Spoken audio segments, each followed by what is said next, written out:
The morning sun cast golden light across New Terra's silver domes. Colony Administrator Thomas Wright sipped his coffee on the balcony, watching farmers head to the hydroponic fields. 47,000 people lived here now. Children ran through parks. Scientists studied soil samples. Families ate breakfast together, planning their days. "Dad, you're coming to my concert tonight, right?" His daughter Emma stood in the doorway, her violin case in hand. Thomas smiled. "I wouldn't miss it, sweetheart. I promise." He would never keep that promise. At 8:47 in the morning, the sky split open. Massive warships appeared above the colony. They were sleek and dark, bearing red symbols that Thomas didn't recognize. The Crithian Dominion had arrived. There was no warning. No message. No demand to surrender. The first beam of plasma fire struck the central marketplace. Medical Officer Rebecca Hayes was bandaging a child's scraped knee when the entire building turned to vapor. She never felt the pain. Neither did the 800 people shopping that morning. Security Chief William Carter slammed his fist on the emergency alarm. "Everyone to the shelters. This is not a drill. Move now." His voice boomed through every speaker in the colony. Parents grabbed children. Teachers herded students. People ran, leaving behind everything except each other. The alien ships fired again. And again. And again. Power stations exploded in brilliant blue flames. The agricultural domes collapsed, spilling precious earth vegetables into the toxic alien air. Apartment buildings melted like candles. The hospital where babies had been born last month became a crater. Lieutenant James Foster commanded the colony's single defense satellite. He fired every weapon he had. The missiles and lasers bounced off the alien shields like raindrops. "This is New Terra Defense calling any human ship. We are under attack. Please someone help us." The satellite exploded. James's voice cut to silence. Underground, teacher Margaret Wells held 19 children in her arms. The shelter walls shook with each impact above.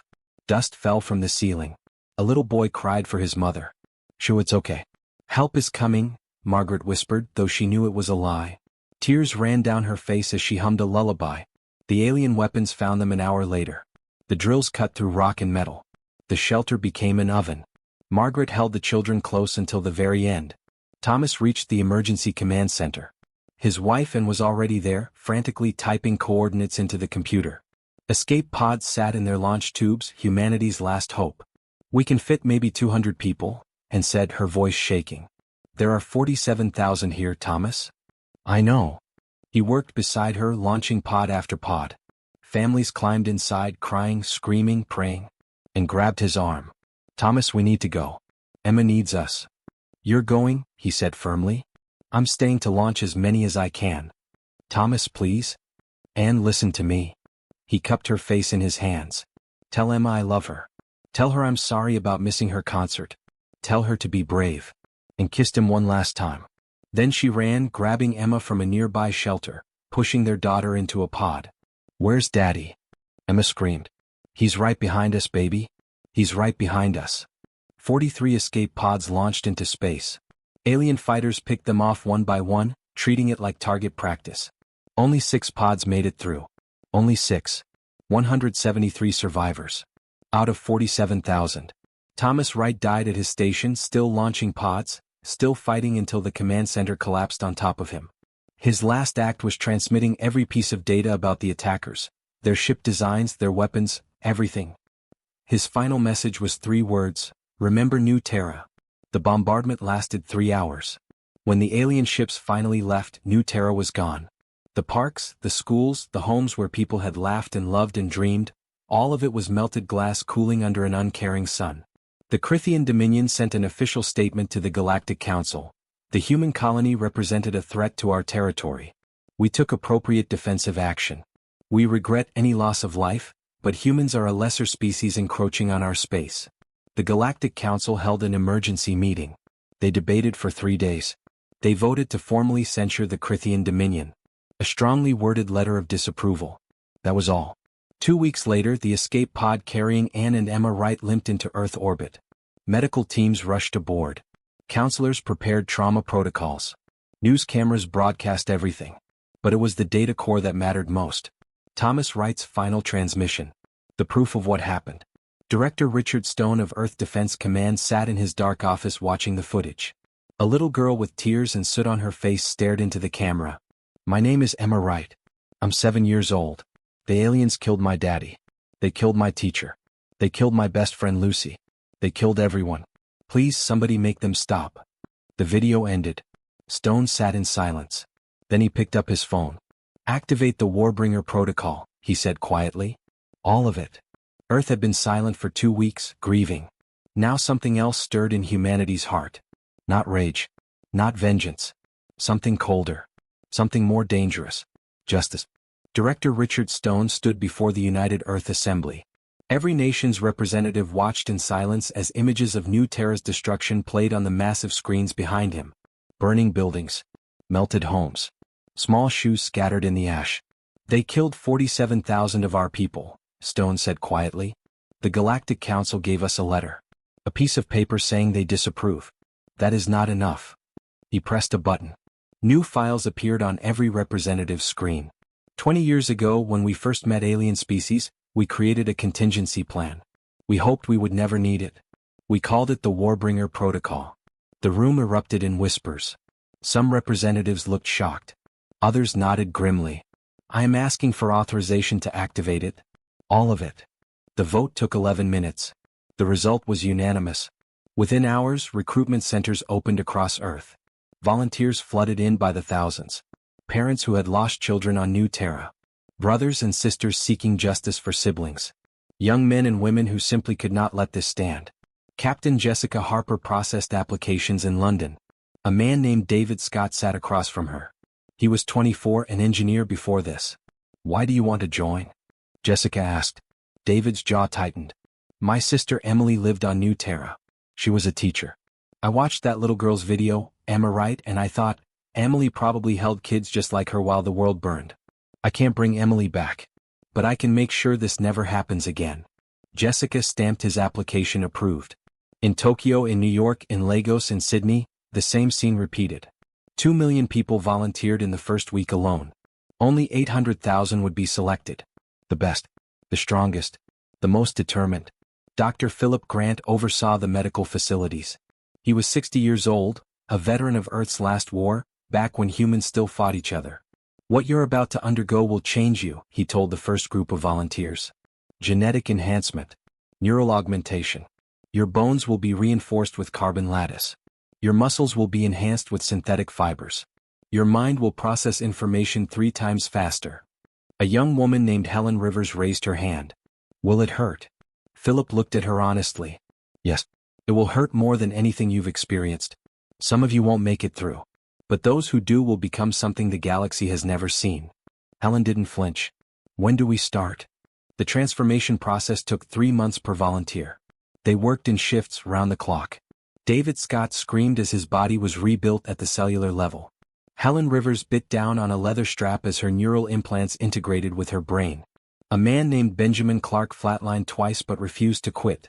"Emily wouldn't quit," David gasped to the doctors. "So neither will I." They didn't just build bodies. They built minds. Combat simulations ran 18 hours a day. The volunteers learned weapons, tactics, strategy. But they also learned ethics.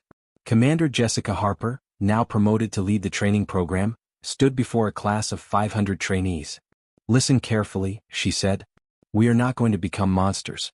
Yes, we will be stronger than any alien soldier. Yes, we will have weapons that can level buildings. But we will use that power with precision. We will be humanity's answer to New Terra, but we will do it the right way." A trainee named Robert Chin spoke up. "What if they don't surrender? What if they fight to the last?" "Then we fight with honor anyway," Jessica replied. "Every target will be military. Every casualty will be documented. We will offer surrender at every opportunity. Because the moment we become what we're fighting against, we've already lost." The training was brutal. 12-hour days became 14, then 16. They ran through jungles in full armor. They practiced zero-gravity combat. They studied alien psychology, learning how different species thought and fought. Helen Rivers emerged as a natural leader. She commanded mock battles with precision, always finding ways to minimize casualties while achieving objectives. David Scott became an expert in breaching tactics. He could cut through a reinforced door in 40 seconds. Benjamin Clark mastered starship combat simulations, piloting attack craft through impossible situations. After 12 months, the 800,000 were ready. Admiral George Mitchell walked through the assembly hangar. 800,000 men and women stood in perfect formation, each one wearing gleaming powered armor. They were humanity's finest. Its answer to the galaxy's cruelty. "You are Warbringers," Mitchell announced, his voice echoing through the massive space. "In 1 week we launch 400 ships. 800,000 of you. The Crithian Dominion thinks we are weak. They think we will forget. They are wrong." The Warbringers stood silent, faces hard as stone. Mitchell continued, "We will show them justice. We will show the galaxy that humanity protects its own. We will show them mercy when they deserve it, but we will never show them weakness. For New Terra. For New Terra." 800,000 voices roared as one, shaking the very walls. In orbit, the fleet assembled.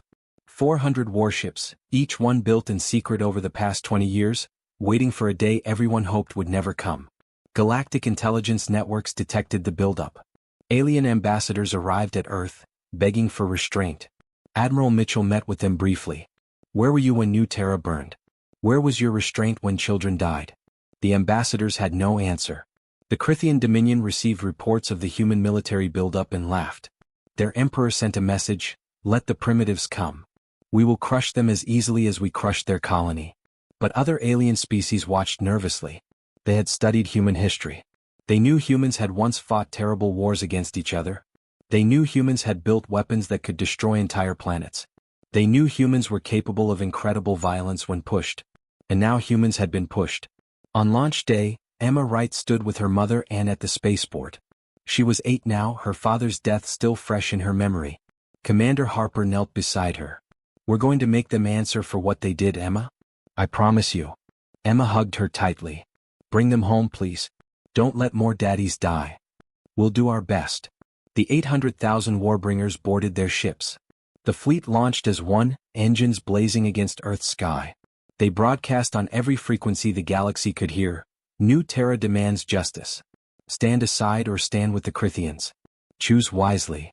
The march to war had begun. The human fleet moved through space like a storm. 400 warships in perfect formation, their engines burning bright enough to be seen from planets light years away. They made no attempt to hide. This was not a sneak attack. This was a message. Captain Helen Rivers stood on the bridge of the warship Thunderhawk, watching the stars stream past. Her second-in-command, Lieutenant Marcus Webb, checked the tactical display. "Captain, we're approaching Crithian border space. Their patrol ships will detect us in 10 minutes. Helen nodded. "Good. Let them see us coming." Admiral Mitchell's voice came through every ship's communication system. "All vessels maintain course. Broadcast our message on repeat. We are not hiding. We are not sneaking. We are bringing justice and we want them to know it." The message played across every frequency. "New Terra demands justice." 47,000 voices cry out. "Stand aside or stand with those who murdered them. Choose wisely." 8 Crithian patrol ships detected the human fleet and immediately opened fire. Plasma bolts streaked through space toward the lead human vessels. Captain Benjamin Clark piloted the fighter squadron Razor Wing. "All wings evasive pattern Delta. Return fire on my mark." The human ships moved like dancers. The Crithian weapons, designed to hit slow-moving freighters, missed completely. The human counterattack was surgical. Precise laser strikes disabled the patrol ship's engines and weapons systems. Not destroyed. Disabled. "Boarding teams go," Helen ordered. Lieutenant David Scott led his team through the airlock of a crippled Crithian patrol ship. The Crithian crew raised their weapons, but David's team moved faster. Stun rounds dropped the aliens before they could fire. Within minutes, all 8 patrol ships were secured. The Crithian commander, a warrior named Vector, stared at David in confusion. You're not killing us?" David secured the last Crithian in restraints, checking to make sure they weren't too tight. "We're not murderers. You'll be fed, given medical care, and treated fairly. But you will be prisoners until your leaders answer for New Terra." Vector watched in shock as human medics treated his wounded crew members. One medic, a woman named Sarah Mills, carefully bandaged a Crithian soldier's injured arm. "I don't understand," Vector whispered. "We would have killed all of you. We did kill your people on New Terra." David's eyes went hard. "I know. My sister died there. But we're not you. We're better than that." The captured Crithians were transferred to prison ships. Clean cells. Regular meals. Medical attention.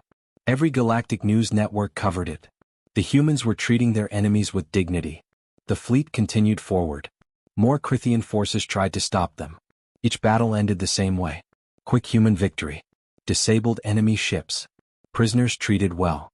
Admiral Mitchell received a transmission from the Galactic Council. Ambassador Lewis from Earth met with them via hologram. "Admiral, the Council demands you stop this military action immediately," an alien counselor said. Lewis, a gray-haired diplomat who had lost his grandson on New Terra, replied coldly. "Where was the Council's demand when Crythian ships burned our colony? Where was your intervention when children died? You had your chance to handle this peacefully. You failed. We won't." The hologram cut out. The human fleet reached the outer worlds of Crythian space. Admiral Mitchell made a broadcast that every species in the galaxy received. "To all Crythian civilians, we are not here for you. Stay in your homes. We target only military installations and the leadership responsible for New Terra. Any ship that does not engage us will not be harmed. Any civilian area will be protected. We are not monsters. But we will have justice." A Crythian colony world, Vexus 4, held 3 million civilians and a military base. The human fleet arrived in orbit. Commander Harper addressed her troops. "Teams Alpha through Delta, you're hitting the military base. Remember the rules of engagement. No civilian casualties. None." The drop pods launched. 4,000 Warbringers descended like falling stars. The Crythian base commander, General Thexus, mobilized his troops. 20,000 soldiers against 4,000 humans. "You like those odds?" He was wrong. David Scott's team breached the northern wall. Helen Rivers's unit struck from the east. Robert Chen's squad disabled the communications tower. Benjamin Clark's fighters provided air support, hitting only military vehicles. The Crythian soldiers fought hard, but the Warbringers were faster, stronger, smarter. Enhanced reflexes dodged incoming fire. Powered armor shrugged off plasma bolts. Neural links coordinated attacks with perfect precision. A Crythian squad pinned down behind a barricade watched in disbelief as David Scott's team advanced. The humans moved like ghosts, appearing and disappearing, their weapons firing with impossible accuracy. "Surrender and you will not be harmed," David called out in the Crythian language. The squad leader looked at his soldiers. They were outmatched. "We surrender." The humans secured them, gave them water, checked them for injuries. General Thexus watched from his command bunker as his base fell in 6 hours. 6 hours. 20,000 soldiers defeated by 4,000 humans. As Helen Rivers's team breached his bunker, Thexus raised his hands. "I surrender." Helen nodded to her medic. "Check him for injuries." Thexus stared at her. "You're treating me? After what we did to your people?" "We fight with honor," Helen said simply. "Always." The base was secured. Not one civilian casualty. Not one building in the nearby city damaged. The Crythians couldn't believe it. The fleet moved on.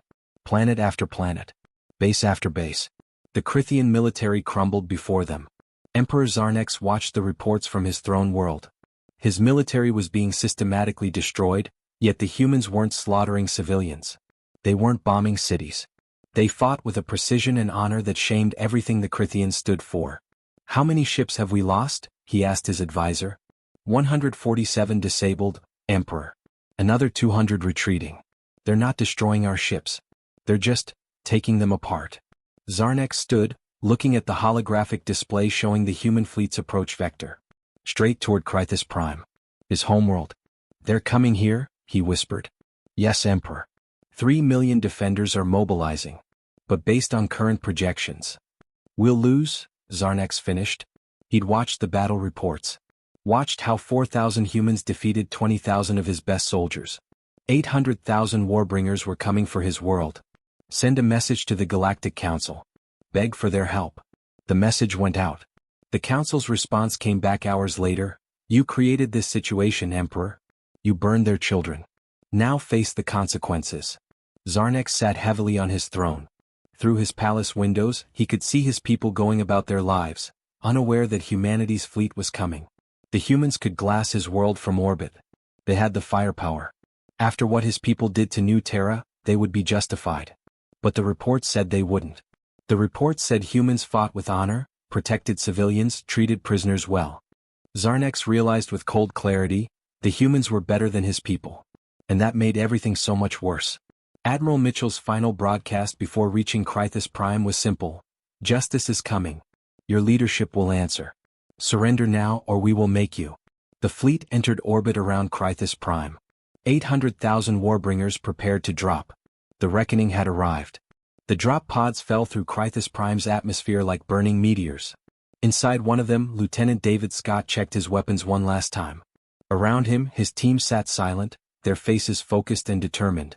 30 seconds to impact, the computer announced.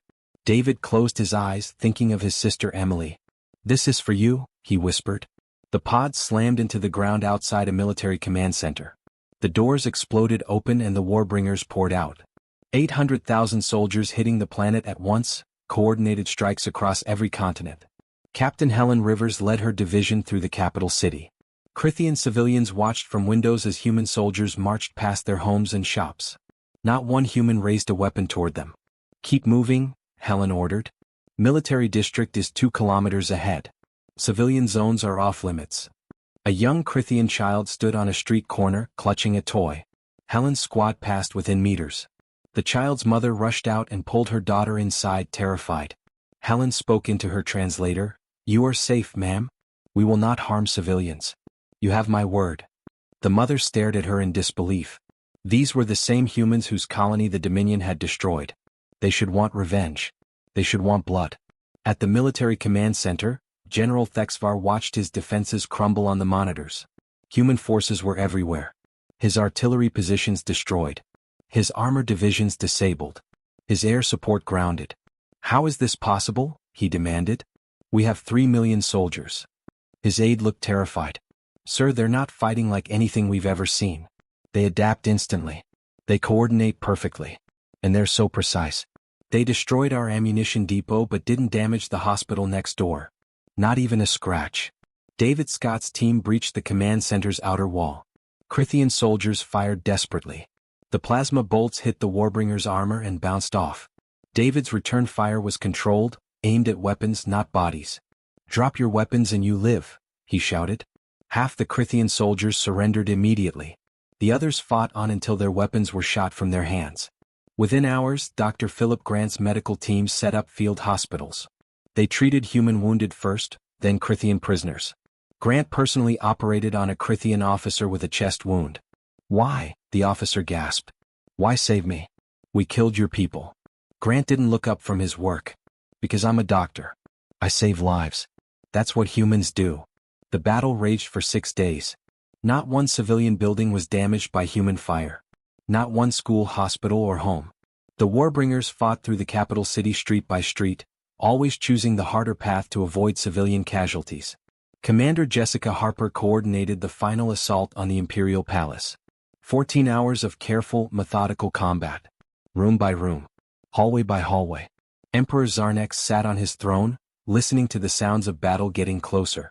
His royal guard stood ready, but he knew it was over. The humans had destroyed his military while barely scratching his cities. They could have burned everything from orbit in minutes.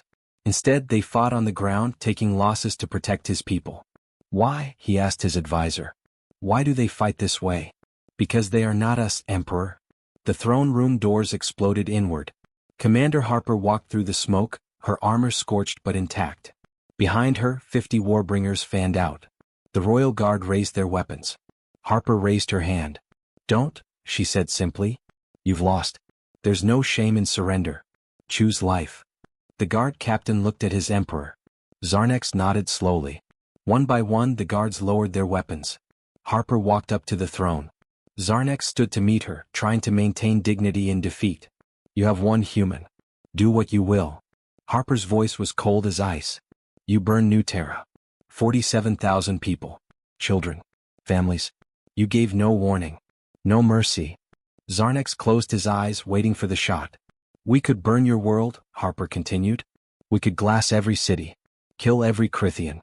Your people destroyed our colony in 3 hours. We could do the same to you." She stepped closer, her eyes boring into his. "But we are not you. We don't murder children. We don't destroy the defenseless. We bring justice, not genocide." She pulled out a data pad and thrust it at him. "These are the terms. War Crimes Tribunal for everyone involved in New Terra. Your military command, everyone. Full reparations to rebuild our colony. Complete demilitarization of your military. Krythus Prime becomes a protectorate under human oversight until we're satisfied you won't attack anyone else again. Zarnex took the pad with shaking hands. And if I refuse? Then we continue dismantling your military piece by piece until you have no choice. But your civilians will remain safe. We will not become what you are. The Emperor read through the terms. They were harsh but fair. He had expected death, destruction, the complete annihilation of his species. Instead he got justice. We accept, he whispered. Harper nodded. Smart choice. You'll be transported to Earth for trial within the week. As the royal guard was escorted out peacefully, Zarnex looked at Harper one last time. I watched the reports. Your soldiers died taking the hard path. You lost people because you protected our civilians. Why? Helen Rivers entered the throne room at that moment, her armor dented from the battle. She'd lost 3 soldiers in her unit because they'd refused to fire through a civilian area. She answered for Harper. Because that's what makes us human. We could have done this the easy way. Orbital bombardment. Total destruction. But then we'd be no better than you. We'd prove the galaxy right if they think we're monsters. David Scott joined them, removing his helmet. My sister died on New Terra. I wanted revenge so badly it hurt. But Emily wouldn't want me to kill innocent people to avenge her. She taught kindergarten. She believed in protecting children, not killing them. Robert Chin, Benjamin Clark, and a dozen other commanders filed in. All of them had lost someone on New Terra. All of them could have chosen vengeance. None of them did. Admiral Mitchell's face appeared on the holographic display. Emperor Zarnex, your military has surrendered across the planet. Total Krythian casualties, 42,000 soldiers. Civilian casualties, 0. We kept our word. Zarnex felt shame wash over him. 42,000 soldiers dead, but 3 billion civilians alive and safe. The humans had honored their promise. We killed 47,000 of your people, he said quietly. You could have killed billions of mine. You showed us mercy we did not deserve. We showed you justice, Admiral Mitchell corrected. Mercy is not giving you what you deserve. Justice is making sure this never happens again. Now you'll face trial. You'll answer for every life you took. And the galaxy will see that humanity keeps its word. The Krythian people watched as their emperor was led peacefully to a transport ship. They watched human soldiers directing traffic, helping repair military damage, setting up supply lines for food and medicine. A Krythian mother approached Sarah Mills, the medic. You're really not going to hurt us? Sarah looked at her kindly. No, ma'am. The war is over. Now we rebuild. The galaxy watched in stunned silence as humanity achieved total victory without committing a single atrocity. Every battle recorded. Every decision documented. The impossible had happened. Humanity had won with honor intact.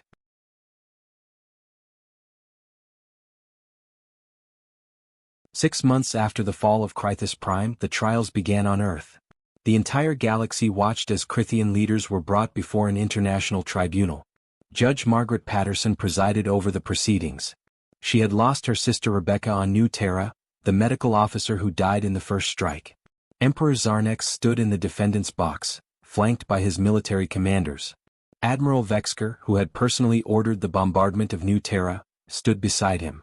The courtroom was packed with survivors, journalists from 100 worlds, and representatives from every major species. You are charged with 47,000 counts of murder, crimes against sapient beings, and unauthorized acts of war, Judge Patterson stated, her voice steady despite her personal loss. How do you plead? Zarnex looked at the gallery.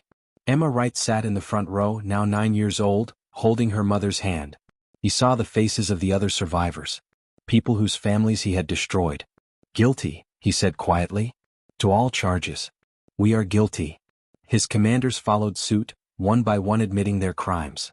There was no point in denying it. The evidence was overwhelming. Thomas Wright's final transmission had captured everything.